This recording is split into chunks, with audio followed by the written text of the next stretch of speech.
Hey, what's going on? This is Brett Perot. I'm a realtor in the GTA, and this is my ultimate buyer's guide. So this video is going to be separated into 4 sections. The first section is understanding the market, and then we're going to go into the things you need to consider before going out and actually viewing properties. The third part is once you're out there viewing properties, what are you going to look for? And then the last part is the offer process. Understanding the market. There's actually 2 types of houses that you can choose to buy. So there's resale, which we typically deal with, or there's pre-construction. With resale, you're buying a house that's already been built and someone has put on the market in the attempt to sell. So with a resale property, they can range in age anywhere from a couple years old to over 100 years old. Out here in Bowmanville, where I live, there are a lot of homes that have been built in the 1800s, and there's still people happily living in them today.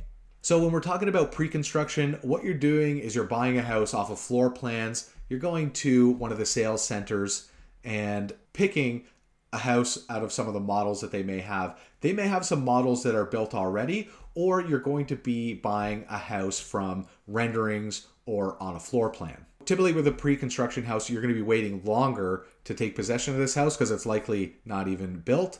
And some of the deposit structures are different than a resale house. With a resale house, what you need to do, you need to get a pre-approval, and then you need to have a deposit in liquid cash, and we'll go over that later. But pre-construction usually has a deposit schedule where you need to be giving at least 5% on signing and then subsequent amounts as the building process continues. So you need to know what it costs to buy a house. So if you're looking in the 600 to 699,000 price range and you take the total sales volume in the Durham region, so let's say for example it's 5,000 homes have sold and only 300 have sold in between 600,000 and 699,000, that would mean that only 6% of homes are selling in that price range. So if you're in that price range and you can't go above, what you need to do is set an expectation for yourself is that it might take a little bit longer to find a house, or you might need to dial back your expectations. Like you want a detached home, you may not be able to get it. You want a certain neighborhood, you might not be able to get it. We're going to look at old versus new. So updated versus dated. Like I said before, there's lots of houses in the Durham region and in Toronto that are over 100 years old. And anytime when I go to these, they're usually still standing and people get kind of nervous. So we'll talk about in the offer process, like what an inspection means for a house, but that comes up later in the video. So keep watching. If you're going into an older house that hasn't been updated for the last 30 years, you may be able to get that house a little bit cheaper. If you're going into a house that has been consistently updated into modern times, then you may suffer from some of the wow factor that people get when they walk into very nicely updated homes. And typically what I find with millennial buyers is they don't want to do a whole lot of work. So even in a slower time, if you go into a house, a resale home that has been updated, it'll typically go for more. And that's just natural because they put more money and care into the house. And I think the attitudes of some millennials, they don't want to do too much work. So the fixer-upper has kind of like, lost a little bit of its luster. But if it means getting a house and you have a limited budget, you may need to go for one of those more dated homes. And then you can always save up, do things over time, and put your own style choices into the home. All right, so the next thing you're going to run into is the types of offers.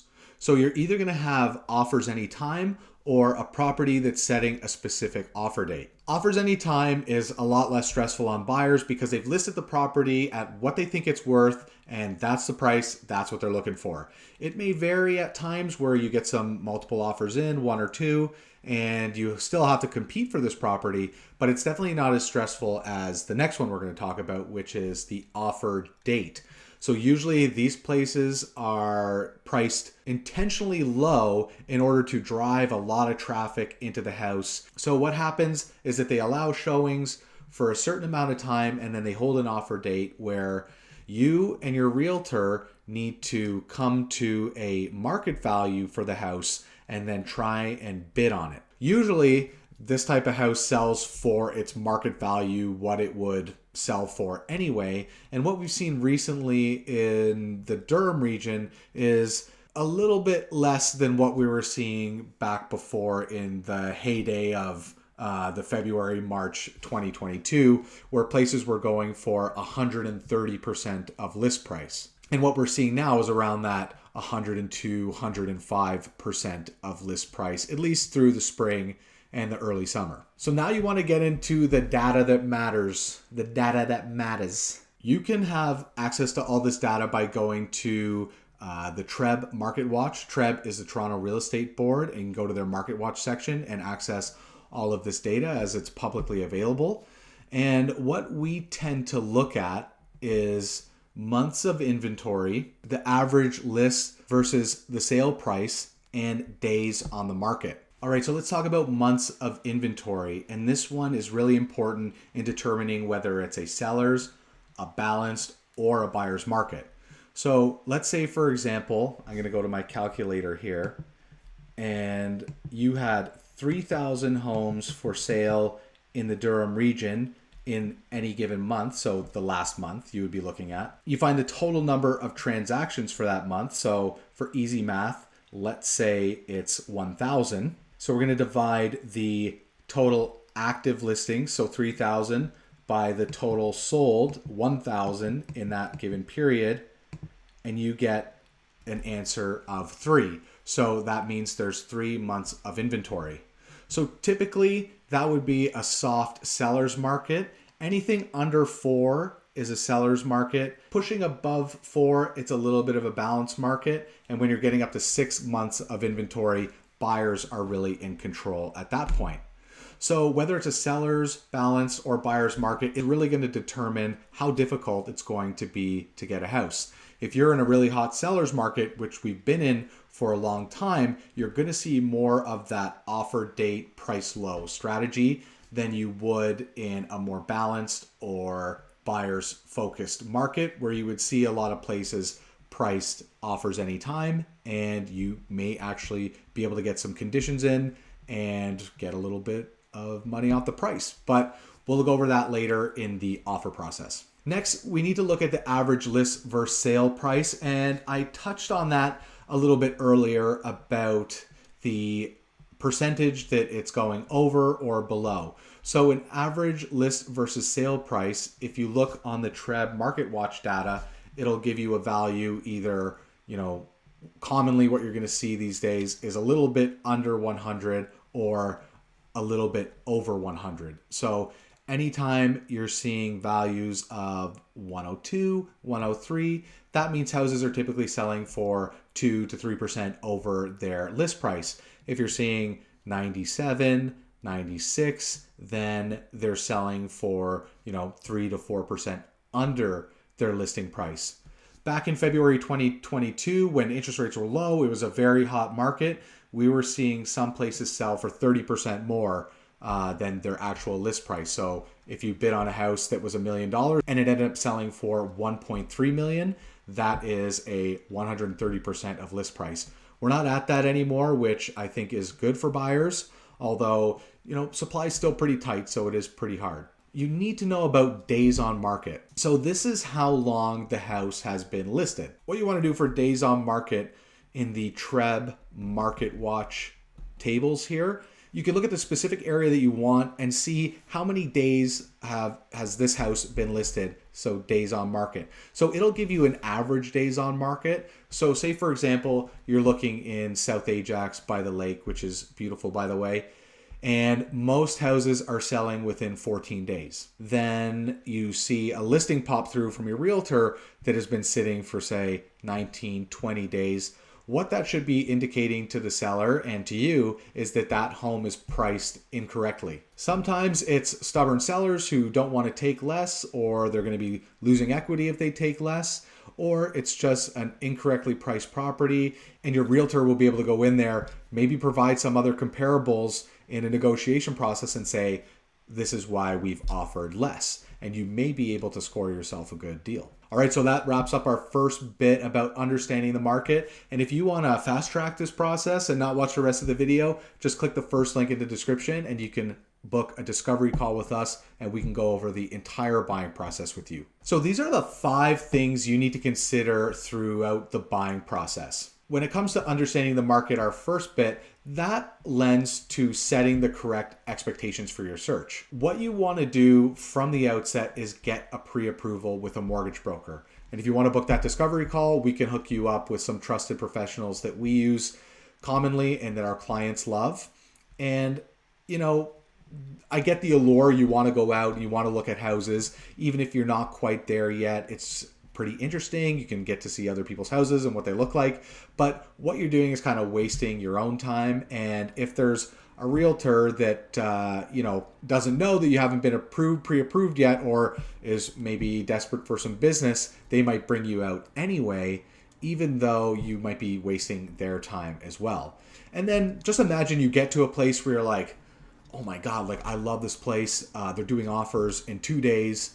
I'd really like to offer on this. You're probably not going to get a pre-approval within that time because you need to gather all your documents, give them to the mortgage broker, and you may just set yourself up for a little bit of disappointment. When buying a home, we've seen some really great price appreciation in the last few years, but really you should go into the home buying process from a place of, this is one of my goals. I need a place for my family. I want to own something, which there's just, a nice, simple security in knowing that you own the house as well. And there should be the expectation that there's no certainty on the price growth, because any realtor who says they know what's going to happen in the future, or any one of your family members saying they know what's going to happen in the future, the prices are going to go up, the market's going to absolutely tank. We don't know. So you should be coming to it from a more virtuous place of, this is something I want to do. I want to own a house,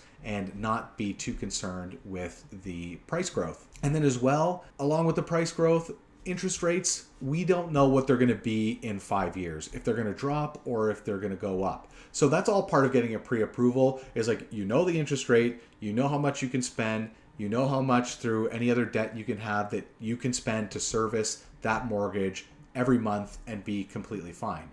A lot of our clients, they come into the process with a mindset of they're going to be staying in this home for 5 to 10 years. And when you're dealing with illiquid asset, because it's not like going onto your brokerage account and just selling some of your stocks, it takes a lot of work and a lot of process to actually sell a home. And that's why people hire us all the time to help them with that.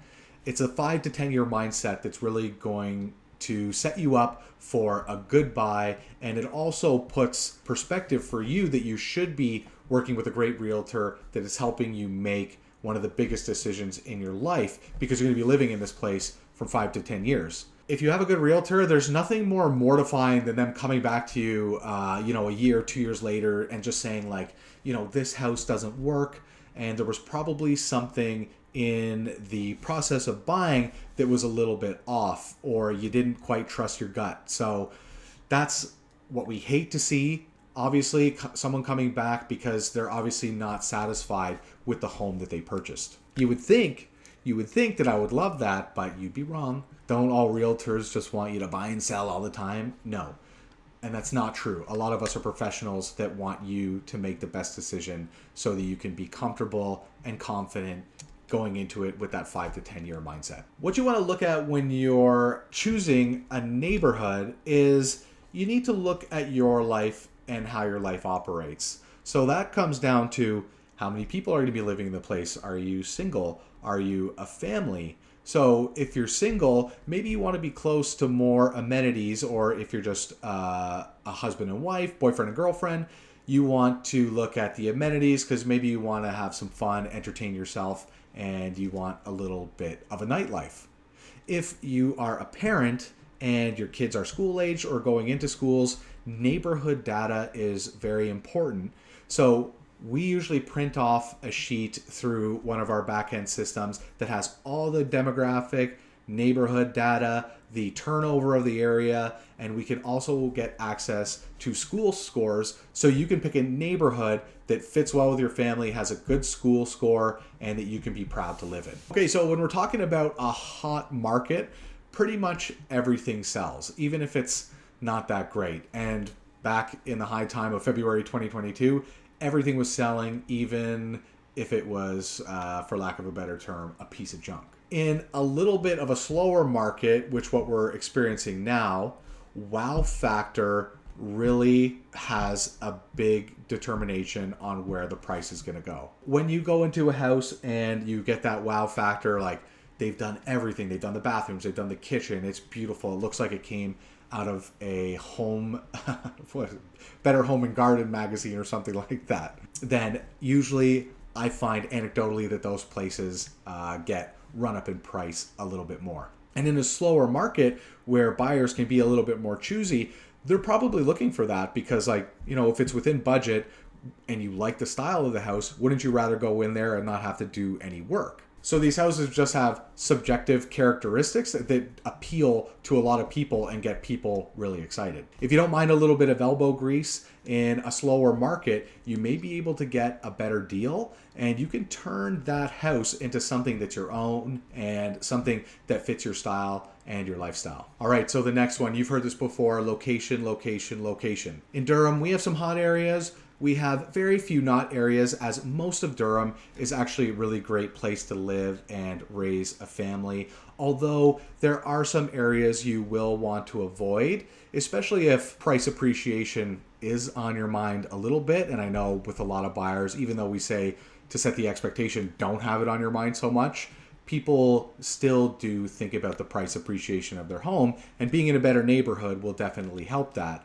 And there's some neighborhoods that don't appreciate as quickly and kind of remain stagnant just because of maybe crime in the area or some other undesirable factors. How do you identify these areas? If you're coming from out of town, working with a local expert is absolutely imperative. There's a lot of people moving to the Durham region from Toronto. They may use their Toronto agent or a family member or a friend who doesn't exactly know the market in and out, but it really helps to use a local expert. And in Durham, my wife and I are exactly that. If you want to talk to us, if you're interested in moving to Durham, what you can do is book a discovery call with us in the first link in the description. It's always going to be in the first link in description. And if your eyes are glazing over through this presentation, you might want to just book that call and we can facilitate this process a lot easier. All right, we're halfway through, and kudos to you for sticking with me this long, because I know it's been quite a long video, but the people who I find are diligent and engaged in their home searches are the ones that find houses, even against like odds where you may not have the best budget. If you're diligent and willing to compromise, you can get a place and you can be a homeowner and live that type of Canadian dream that we all thought of as kids. Okay, so now we're going to talk about actually viewing the properties.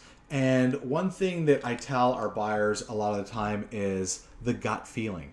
You got to pay attention to your gut feeling. That thing has like been evolved through millions of years and ingrained in us to say, okay, when you go into a certain place or meet a certain person, they just give you a little, vibe that's not great, and you walk into that place, you get that, you should pay attention to that, because sometimes what a realtor, and I'm usually speaking about not a great realtor, is that they're trying to sell you on the property. And if they're trying to sell you on the property, even though we can tell like some body language when people go in, they're just kind of like, oh, no, I don't know. If they're trying to sell you on that property, then that's probably a bad sign that you're maybe working with someone who might be hungry for a commission, and they just might say anything to push you over the edge and buy that property. When you're viewing properties, and we talked about this before, you're actually pre-approved. So you're pre-approved, you're armed with all the best information about your situation, and you can go in there and you can actually actively bid on properties and get yourself a nice place without the disappointment of being like, well, we love this place, but I don't think we can actually do it because we haven't been pre-approved yet. So when buying a property, everyone knows they need a down payment, and that's going to go against the amount of money that you need to mortgage. But sometimes when we get buyers in for the first time, they don't know that they need 5% deposit. So the deposit either happens herewith, so you're giving it with your offer, or after the offer is accepted within 24 hours. And typically 5% is the deposit that you'll need to stand out amongst a lot of other offers. You need 5% in liquid cash in your bank account, ready to go within 24 hours, whether it be you get a bank draft or you get a wire transfer sent to the brokerage. And it's not like you're giving the deposit to the realtor to just keep as a check, like in their back pocket. We have brokerages and we work with brokerages with trust accounts, and buyer's deposit goes to the listing brokerage and it stays within their trust account, nice and safe. Then the down payment. A lot of people know that they need a down payment, but the down payment will be mortgage specific. So are you getting an uninsured mortgage versus an insured mortgage? So the minimum threshold for any mortgage is you're needing to put 5% down. And that's 5% up to the first $500,000.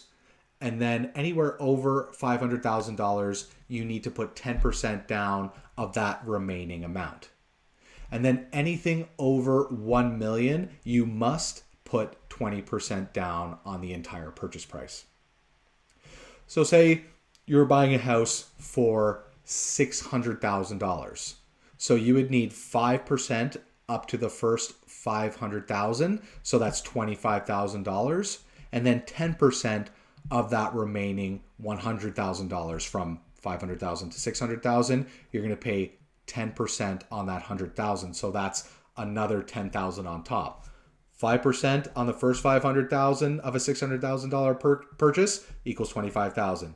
10% of that remaining money over 500,000 to 999,000 technically for your $600,000 purchase. 10% of 100,000. Anyone for public math? It's pretty hard sometimes. That is $10,000. So your total down payment is going to be $35,000. Okay, so now that we've got that little pre-approval ramble out of there, we need to focus on what we're looking for when we're actually going into these houses, past your gut feeling. In terms of things you can't change about a house, you can't change the neighborhood, and it's usually pretty difficult to change the floor plan. So if you go into a house, before you consider start knocking down walls, which is going to cost you a significant amount of money, decide what type of floor plan you like, and that'll usually flesh itself out through the process. Or you may be coming into it knowing, well, no, I like a formal floor plan, which is have more segregated rooms, like your living room and your kitchen, and there's a doorway going through to it, whereas opposed to the newer style, which a lot of people like, is an open concept floor plan. It's a lot of money usually to get into knocking down walls, so it's pretty good to set your expectation right off the bat and go for something, especially if it's your first home, with a floor plan that you like. There's things you can change, and these are things that people tend to focus on sometimes. I've had buyers to go in places where they're focusing on things that they can change. So I don't like the backsplash, I don't like the paint, I don't like the flooring. These are all things you can change over time. So especially if your budget is tight and you want to be in a certain neighborhood, you may need to go for that fixer-upper, and you can fix those things over time, especially if the house is actually livable, which a lot of houses are, even if you don't like some of these things. And honestly, paint can absolutely change a house. Freshening up the baseboards, freshening up the walls in a color that you like, or a nice bright color to reflect some of the natural light coming in, making it less dark. That can make a world of difference for a lot of years of you're in your house before you start doing a kitchen or bath reno or changing the flooring. Okay, so there's two rules that I like when it comes to framing a purchase. So for a first-time buyer, I like the out of 10 rule, and I learned this from my friend Tom Story. And the out of 10 rule, you're never allowed to choose a 7. So I say people don't choose a 7 because that's like a BS milquetoast number, and it's hard to make a decision on a 7.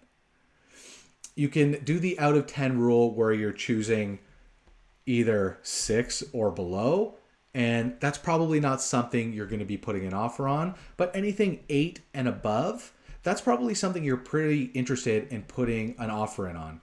And if you're seeing a bunch of 8s over and over again and you can't quite make a decision, think to yourself, can you turn an 8 into a 9 or a 10 and be really proud of that place you're living in with, like I said before, things you can change: backsplash, paint, freshen up some of the flooring. That's it. Can you turn an 8 into a 10? All right, so if you're actually selling a home and purchasing up, you're trying to upgrade your home for your lifestyle or for your family, what I like to use is the 5-5-5 rule. So the 5-5-5 rule is 5 must-haves, 5 nice-to-haves, and 5 dream aspects of the property. So we actually have a sheet that if you get a hold of us through either a DM on Instagram, the link is in the description, we can actually send this to you if you want to use it. With the 5 must-haves on your 5-5-5 rule sheet, each one that the house checks off is weighted with 3 points. Next, the 5 nice-to-haves, 2 points, and the dream aspects of the property, the 5 of them that you pick, if it checks any of those off, it's only weighted with 1 point. So what it allows you to do is more heavily weight the houses that check off the most must-haves. When buying your first home, the out of 10 rule is really good because you might not be able to pick 5 must-haves, 5 nice-haves, and 5 dream aspects of your property. And you likely won't even be checking off any dream aspects or nice-to-haves, and you may not be checking off that many must-haves. So the out of 10 rule is more suited to that, to just be able to make a decision. When you're moving up in house and you don't necessarily have to move, but you would like to move into something that better fits your lifestyle, it's good to break it down into the 5-5-5 rule so you know you're actually upgrading and you're making a conscious decision. Okay, the other things that people don't tend to know about and that you have to know throughout this process is that there is an associated cost when buying a home and going into the closing. So the closing date is when you basically pick up the keys, and about a week or so before, you will typically go to a lawyer and they will sign all the documents for the transfer of the property. So the costs you need to know are, obviously, you have to pay for the lawyer, and it's anywhere from $1,500 to $2,500. And you have to pay what's called land transfer tax. So when buying a property, you have to pay a land transfer tax to the Ontario government. And if you're in Toronto, you actually pay 2 land transfer taxes, one to the Ontario government and one to the municipality of Toronto. So it's a little bit expensive closing on a property in the city. So if you're looking to get out of the city and move Durham or westward, then you can save some money on the land transfer tax. And what you need to know about these costs, the lawyer fees and the land transfer tax, is that they're what's called cash on closing. So you need to have the cash in the bank to be able to go to the lawyer and pay for those expenses. Beforehand, they'll let you know what your land transfer tax is going to be, and they'll obviously let you know what their lawyer fee is. So for first-time home buyers, you get a rebate on the land transfer tax. And if you go down to the link in the description, we have a calculator for you to use to calculate the land transfer tax. And it'll ask you if you're buying in Toronto, there'll be 2. Or if you're buying anywhere else in Ontario, there's just the 1 provincial land transfer tax. Okay, so we're on to the exciting part. So you've seen a house that you really liked. It ranked well on your out of 10 rule. Or if you're moving up into a new place, then the 5-5-5. So you have a lot of must-haves, a lot of nice-to-haves, and maybe some dream aspects of the property.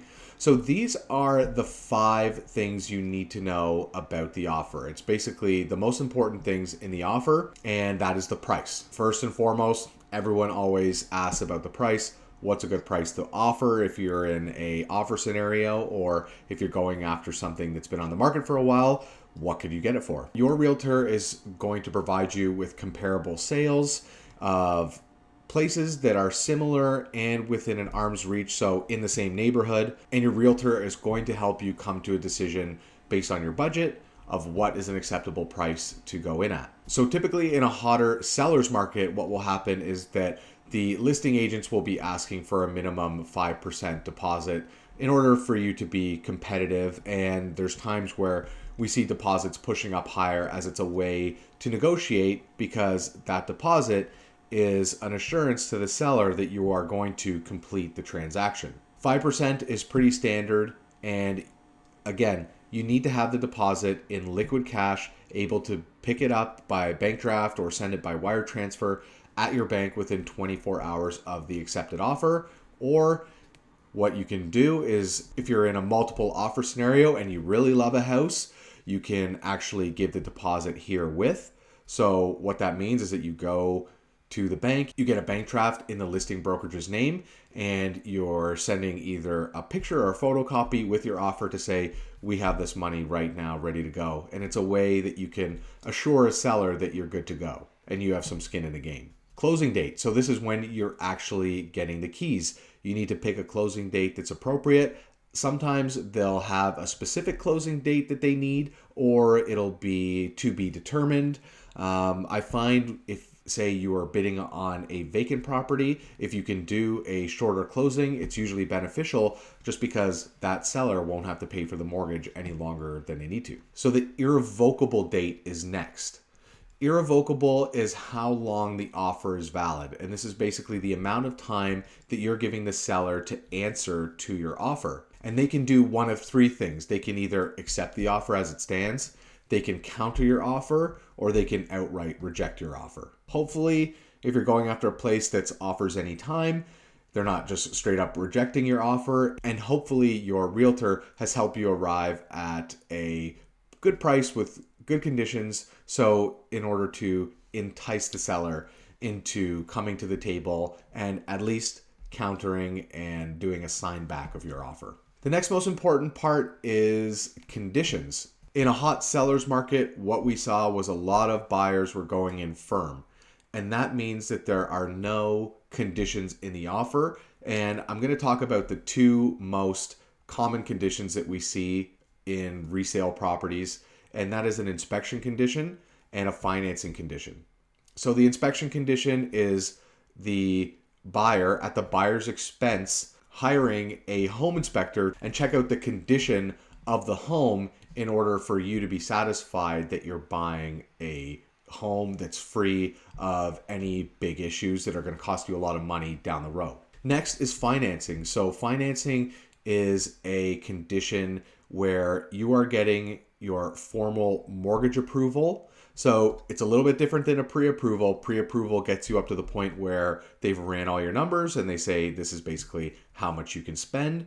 And then a formal mortgage approval is when you're actually submitting all the documents and getting the go-ahead to borrow that money so that the seller can get paid out. Sometimes that can take around 3 to 5 business days. Same with an inspection. It's common that we see 3 to 5 business days. And both these conditions are to the buyer's satisfaction.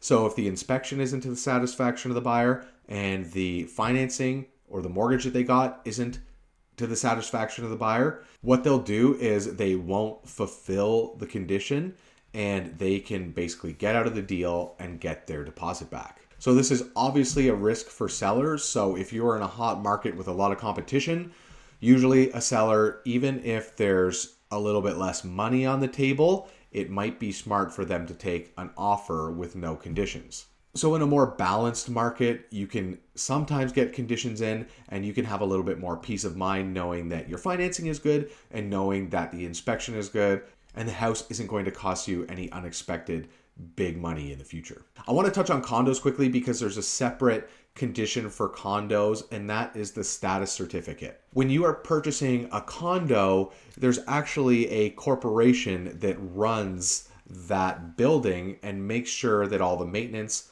common elements, and sometimes the utilities are paid for through your condo fees. So what the status certificate is, it's a document that shows everything about the condo building and the corporation. It goes over the money in the reserve fund for any unexpected expenses. It shows liens against the property and specifically if the current owner is up to date on all of their fees. Lawsuits against the condo corporation. So a lot of common ones that you see are slip and fall lawsuits if someone had an accident or a slip and fall on the condo property. And then a big one is special assessments. So special assessments are typically repairs that need to get done, but there isn't enough money in the reserve fund. One of two things can happen if there's a special assessment in the status certificate, and it's usually that they will add a certain amount of money per month above and beyond your maintenance fees, or at times they'll do one lump sum payment to get this issue addressed. Realtors can run you through a status certificate, but what I will never do myself is give an opinion on whether or not one of the items in the status certificate is acceptable and it's a good idea to either purchase or not purchase the condo. So what you need is the assistance of a lawyer, and if you've already hired a real estate lawyer, they'll be able to look through the condo status certificate and tell you what is a red flag and what is not. So I'm just going to go over how inspections are addressed. So when you do a inspection for a property, what you'll do is you'll hire a third-party company, and they'll come in, they'll do a thorough walkthrough of the house, and obviously it's hard for them to see behind walls, but there's actually a cool thing they do now with thermal cameras. So even if you think there's maybe water penetration in the foundation of the home, what they can do is they can use a thermal camera and they'll see whether it's, too cold and that they suspect that water could be coming in from the ground. Getting inspections is a really great thing, especially for first-time buyers, because you may not have the experience with owning a home or all the mechanics of a home, and typically they just provide a lot more peace of mind when going into a transaction. So after the financing is done, after the inspection is done, and everything's clear, what the realtor will do is send a notice of fulfillment of these conditions. And that means that you are satisfied with the financing, you're satisfied with the inspection, and that you're ready to firm up on the purchase. So next thing we do as realtors is just bring everyone through until closing.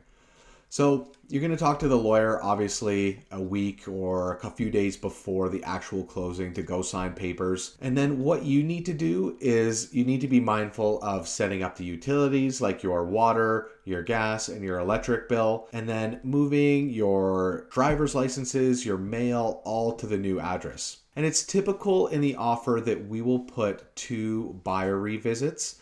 So what that allows you to do is revisit the property 2 times. I've seen 3 times before, but it's usually 2 times. And what you can do, say if you need to be buying new furniture, you can go and take some measurements, or you can go and take family to see the property. I like the first visit for that type of thing. What I often suggest buyers do is they save 1 visit for closer to closing. And what I typically do as a realtor is I'll go in there and I'll just make sure all the appliances, all the inclusions are working, taps are turning on, toilets are flushing, etc., just to make sure everything's good. And if something's not good, we can alert the listing agent and we can come to some sort of agreement. Now, it's usually very innocuous stuff like, oh, where is this item? Or we've had it before where, hey, this burner on the stove doesn't work, where the seller may have to replace a stove before closing. We actually had that last fall. And it was no problem. They bought a stove and everything got worked out without the involvement of lawyers. All right, so closing day. Typically, transaction close anywhere between 2 p.m. and 5 p.m.